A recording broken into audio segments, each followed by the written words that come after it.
Assalamualaikum warahmatullahi wabarakatuh. Selamat pagi, selamat siang, dan selamat malam yang terhormat kepada Pak Randy selaku Presiden untuk GTPL serta para streamer yang saya hormati. Sebelumnya perkenalkan, saya Abdul Mas Diki, mahasiswa program studi Sarjana Sistem Informasi Geografis angkatan 2022. Kali ini akan membesarkan sekaligus demonstrasi pada proyek pembangunan Kisah Lapangan berlanjut Cap 6 mengenai integrasi Ionic Framework dengan InfluenceS. Nah, tujuan dari proyek kembali ini ada tiga, yaitu yang pertama memahami teknologi dan dalam mengintegrasikan Ionic Framework dan InfluenceS dalam membangun hybrid apps berbasis geospasial. Kemudian penerapan prosedur dan dalam integrasi Ionic Framework dan InfluenceS dengan memanfaatkan Angular untuk membangun hybrid apps. Serta yang terakhir yaitu menerapkan prosedur deploy aplikasi hybrid dalam Vercel. Nah, di sini kita akan berhubungan dengan Ionic seperti yang sebelumnya, dan integrasi dengan Leaflet, serta nanti bakal kita deploy lewat Vercel. Sebenarnya saya akan menjelaskan terlebih dahulu apa itu Leaflet, Ionic, dan Vercel serta integrasi ketiganya. Yang pertama yaitu Leaflet. Leaflet merupakan sebuah library JavaScript yang open source yang digunakan untuk membuat peta interaktif di sebuah aplikasi web. Nah, Library ini dapat digunakan menampilkan beberapa tampilan peta interaktif seperti pop-up, marker, dan layer di base map yang tampil di peta. Dalam kasus ini yaitu hybrid apps. Kemudian ini merupakan sebuah framework yang akan kita gunakan untuk membangun hybrid apps dengan menggunakan bahasa seperti HTML, CSS, dan JavaScript, serta menggunakan Angular sebagai salah satu opsinya.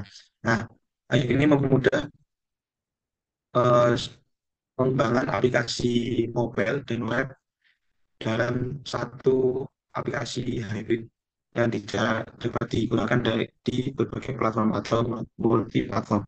Kemudian yang terakhir yaitu Vercel merupakan sebuah platform hosting yang digunakan untuk optimalisasi aplikasi web yang statis atau serverless dengan fitur integrasi otomatis untuk CI dan CD, yaitu continuous deployment.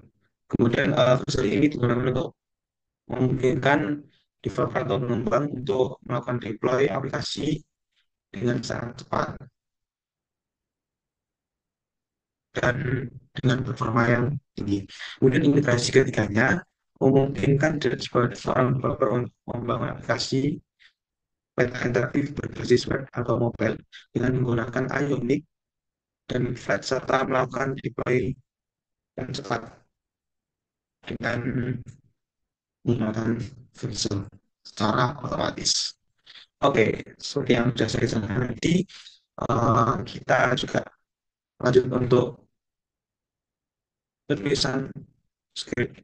Ada proyek yang telah kita buat. Ini di sini proyeknya bernama Leaflet.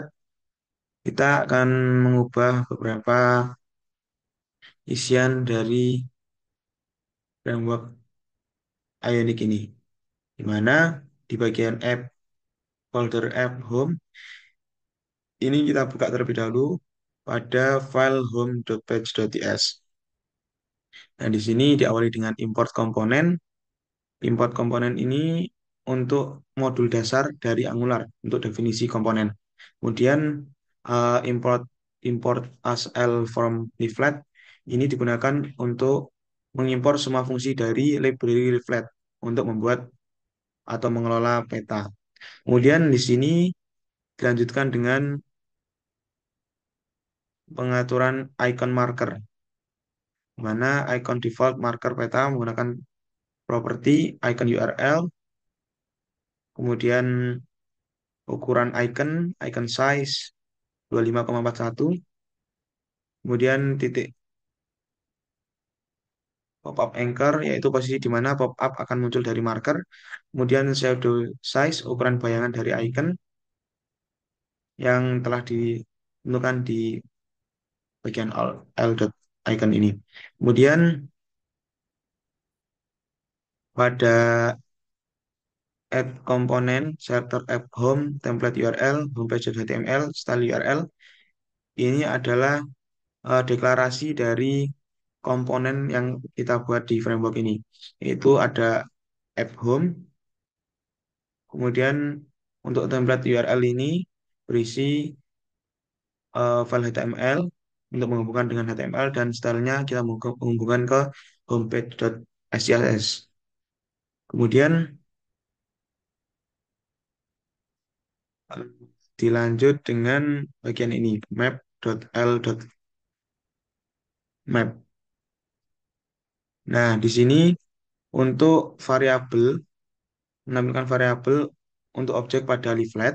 Kemudian variabel ini untuk menampilkan layer peta dari OpenStreetMap, kemudian satelit dan terrain. Jadi nanti akan muncul tiga base map dari OpenStreetMap, satelit dan terrain. Nah, kemudian di sini ng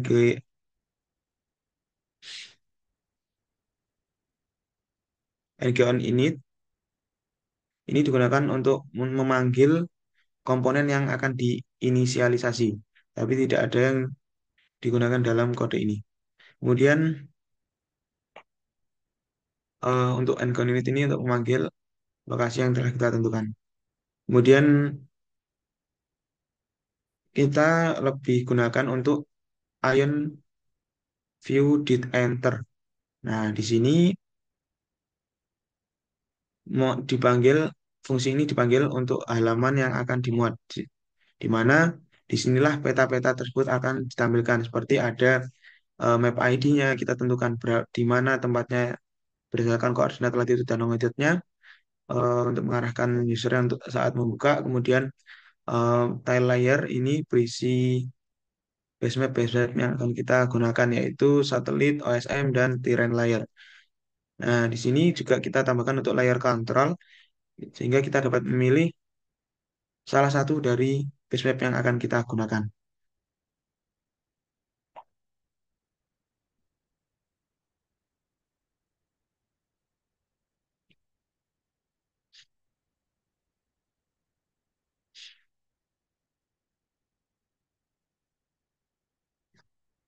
Oke, kemudian untuk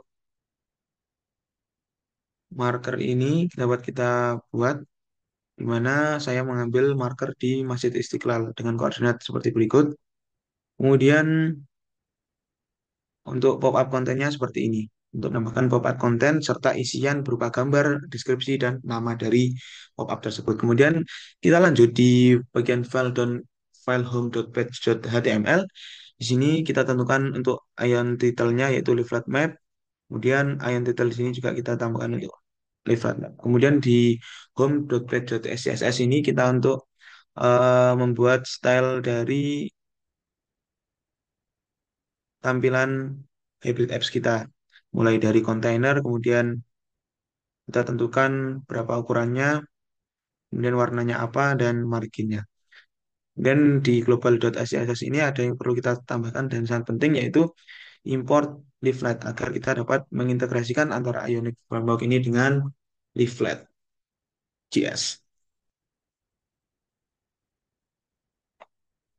Oke, mungkin di sini saya akan perlihatkan secara langsung tampilan dari webnya. Oke, seperti ini. Ini biar lebih jelas. Oke, di sini marker ini yang telah kita buat,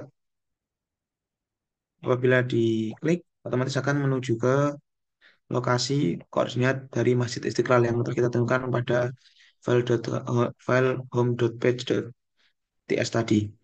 Dan di sini dapat kita lihat, kita ada bisa nambahkan title, kemudian ada deskripsinya, serta gambar dari si titik tersebut. Nah, dan itu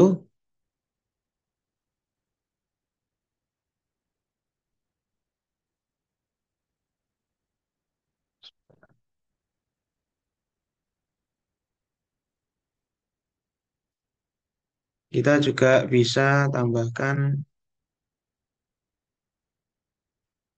kita dapat mengubah base map-nya, yaitu bisa mengubah satelit maupun terrain. OpenStreetMap, satelit terrain. Oke, kemudian kita dapat lihat di web.verselnya.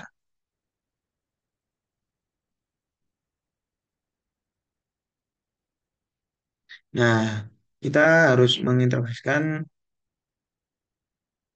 web ini terhubung dari GitHub project kita. Kemudian untuk deploy secara cepat, itu kita menggunakan Vercel. Nah, di sini ada status deployment-nya, kemudian domain itu yang eh, saat kita buka link tersebut akan otomatis menuju ke project reflect dari project di GitHub yang telah kita buat. Jadi kita pencet, klik.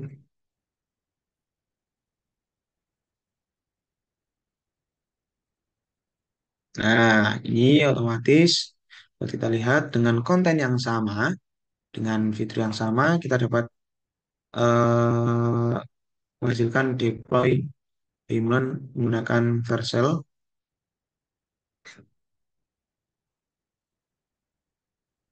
serta fitur-fitur yang telah kita pada hybrid apps kita. Oke, mungkin itu saja yang bisa saya sampaikan, di mana hasil akhir ini berupa link deployment hasil dari Vercel apabila kita buka ke beberapa platform. Coba kita ulang, hanya tampilkan ini. Nah, dari Vercel app, dari hasil deploy, misalkan buat kita tampilkan, baik itu di aplikasi mobile, di HP maupun di desktop seperti ini. Oke, mungkin itu yang bisa saya sampaikan terkait dengan penjelasan serta demonstrasi terkait dengan praktikum pemrograman geospasial perangkat bergerak lanjut acara ke-6 mengenai integrasi Ionic dengan Live.js. Kurang lebihnya mohon maaf. Terima kasih. Wassalamualaikum warahmatullahi wabarakatuh.